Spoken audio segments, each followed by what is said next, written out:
you published an article, and I actually have it with me.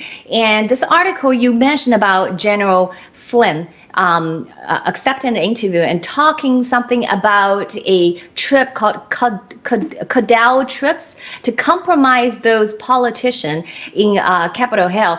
Tell us a little bit more about the story.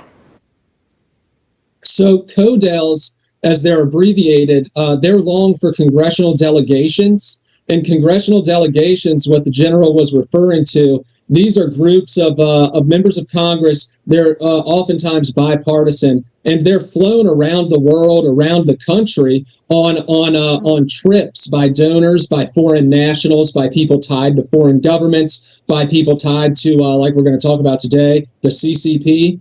And they're flying them around the world.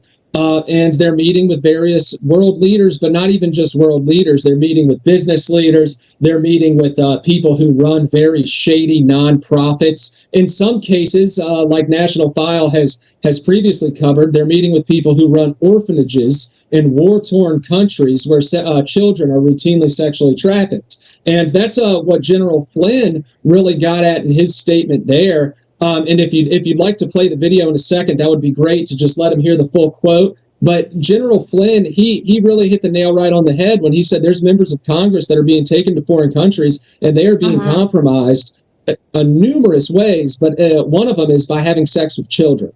And that is exactly what is going on here. You know, Jeffrey Epstein, the dead pedophile, his brother Mark is tied to the Chinese Communist Party. And guess what? His brother Mark also runs an influence operation that sponsors congressional delegations to places like Ukraine, where they go to orphanages and hang out with children with no one to speak up for them and with no one to really defend them. So it's truly hideous. But I'm glad that General Flynn's speaking out about it, because this is a drum that needs to be beat.